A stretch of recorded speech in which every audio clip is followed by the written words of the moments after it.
Hello, everyone.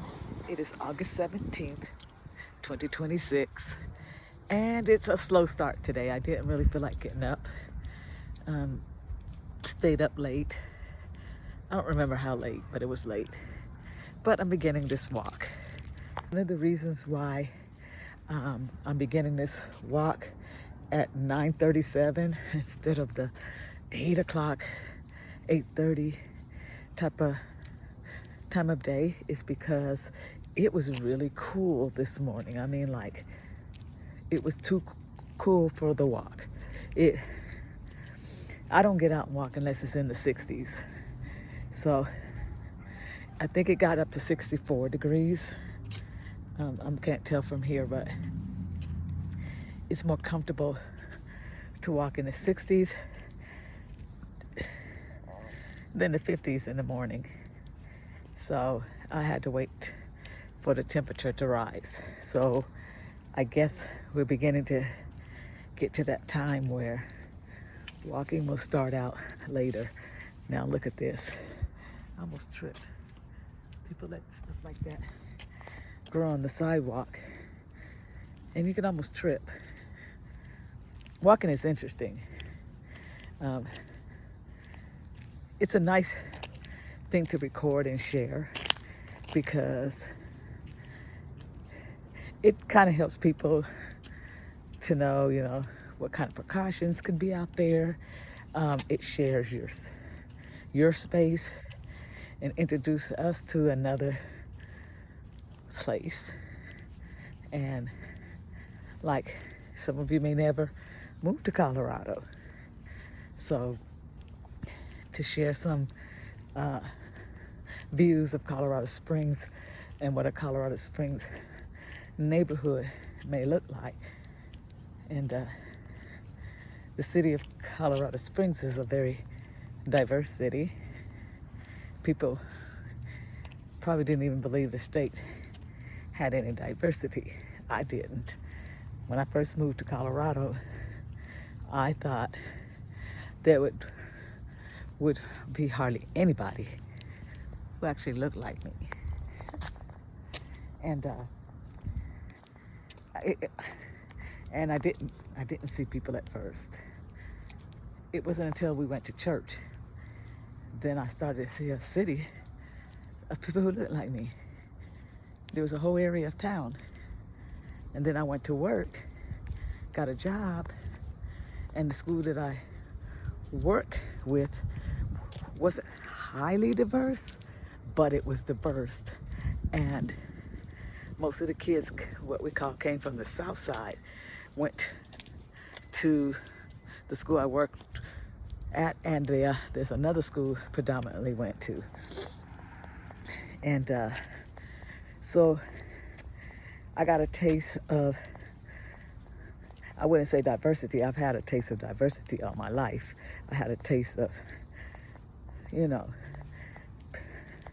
going to school and being around people from all ethnic backgrounds, all kinds. And but I was always in the minority. And so eventually I went to a school where the population was 36% white, 36% black, 36% Hispanic, and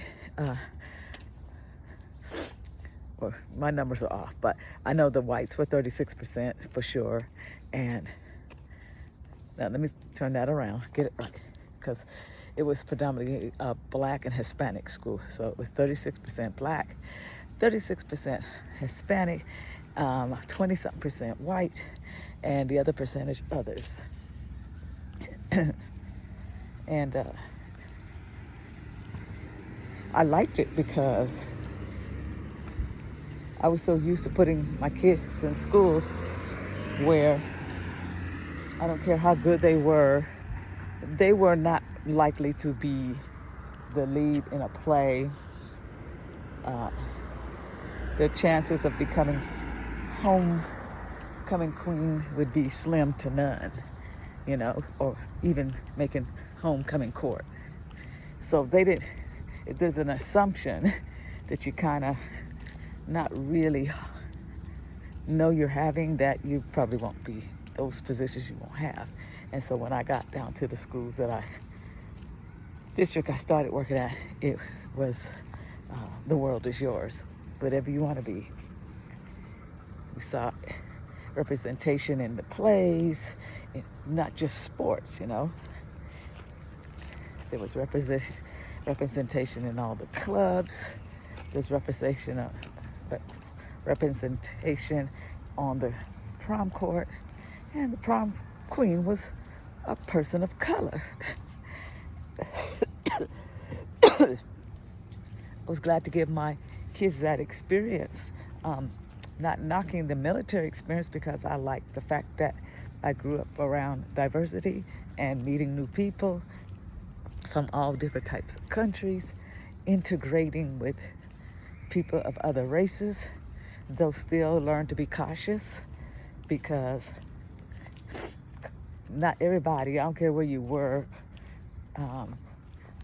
looked at me as equal. They tried to treat me well, but they still in their heads and minds didn't see me as equal.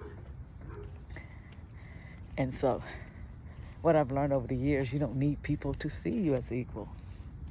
You need to see yourself as equal, and that's all that matters. I don't care what they think. You need to see yourself as equal. And I never really thought about race a lot. I don't think race hit me early. Racism hit me real early in kindergarten, when the kids didn't want to sit next to me because I was black, and they would say it so nasty. And at the time, you didn't call black people black, we were colored. And but the kids would take black paint, and they would take the paint, stick people and say, that's Melba, you know. And so my taste at racism came real early. And as we started to go overseas, it got less. But I remember when I went to South Carolina, waiting to go to the Philippines with my dad, we were waiting for housing, and I had a small reprieve. We went to school in South Carolina, and it was such a great ordeal because I didn't have to deal with the racism. Nobody said, ooh, I don't want to sit next to her because she's black. We were all black. I saw other little girls with hair like mine. Most of them were family. So Easter time, we all had to take turns sitting in a chair, getting our hair pressed and holding down our ears so it wouldn't burn. I mean, this was my culture. And so I fit in. And nobody was asking, can I touch your hair? Or why does your hair do that? You know, I never was sitting around. I always wanted my hair out. Not necessarily wanted my hair like theirs, but I wanted to wear my hair down. It was so good to be around others like me who didn't question anything. They got it. It was a late start today, so I was thinking, why are these parents dropping these kids off so late today? But it's Monday and it's a late start. Oh my gosh. I got to keep that in mind on Mondays. Monday's late start. And so I ran into the elementary school where they're dropping off their kids. And that's what I was trying to avoid, all of the drop-offs, because it's called the drop-off and the speed-off. Because these parents drop their kids off and they take off. So yeah, I got to be aware right now, aware of my surroundings, because parents are flying, trying to get to the school because they're running late. And so they decide, let me put everybody else in danger.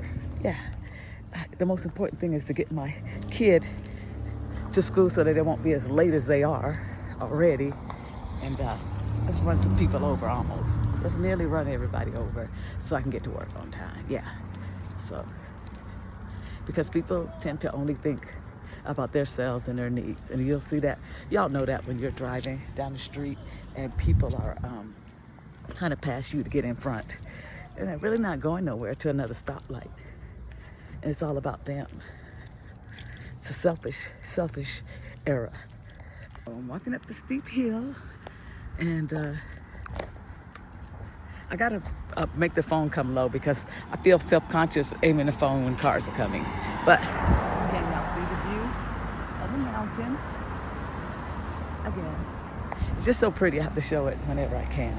And there's a certain point when I get up the sidewalk, you could see over the city. But I'm going up.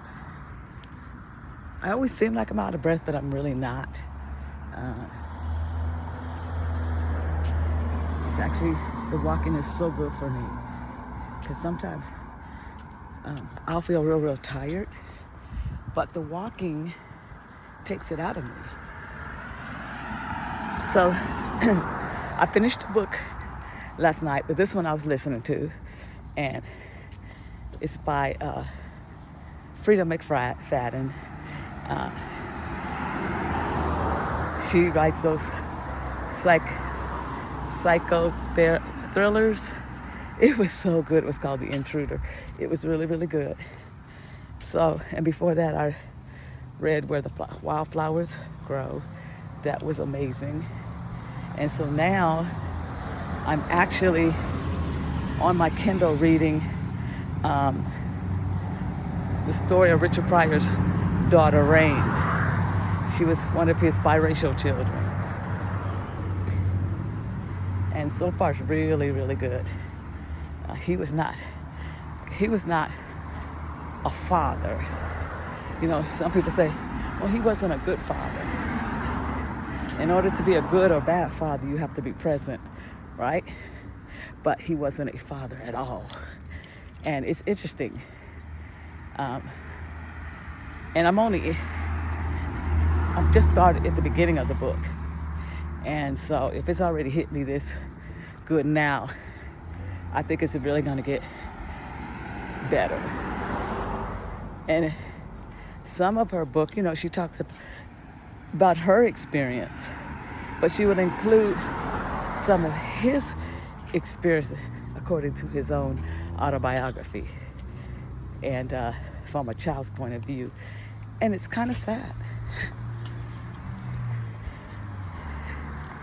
Nobody would imagine, you know, what a child of a man so famous was going through.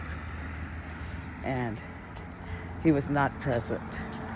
I'm just happy for the opportunity to, whether I'm listening to a book or reading a book, it just it opens your world and takes you places that you either want to be or places that has happened that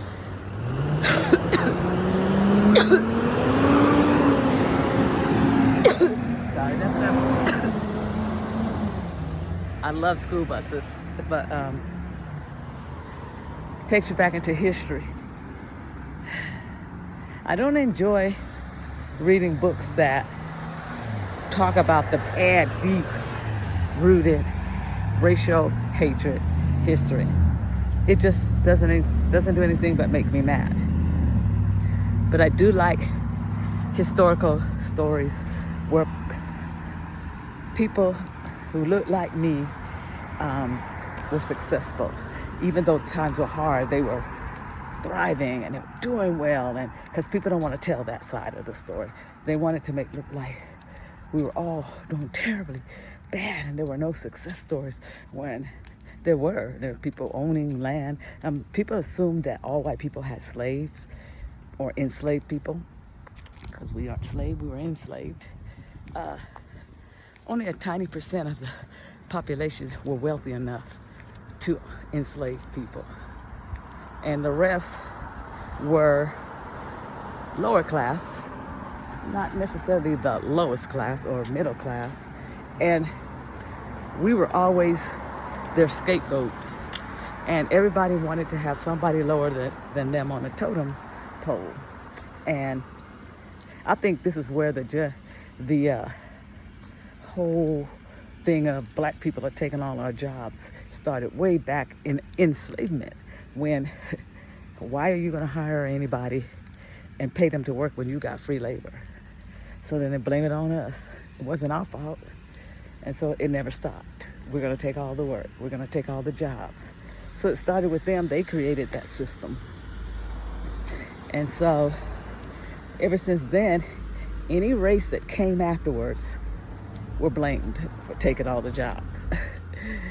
Now we have a migrant, immigrant, Hispanic population, and people are trying to blame them, for taking all the jobs. Who are you gonna blame next? But that's American culture. They don't believe in, hey, well, let's all be humans and let's judge people. I really feel strong about this. Content of character, not color of skin. It doesn't make any sense. It's not intelligent. It's not wise. It's weird to only deal with people or hate people or have some kind of negative connotation against a person because their skin color is different. And Black Americans are of American culture. Now, if we go somewhere and they don't like me because of American culture, not because my skin is black. You might not like my culture, but don't be talking about my skin. And they didn't have a reason to hate Black culture back then from the beginning. It's because we came from different cultures. We all didn't come. Everybody acts like Africa's this country when it's this large continent with hundreds of countries and with different languages, different cultures. And they lumped us all in one just by the color of our skin. That's ignorance at its best.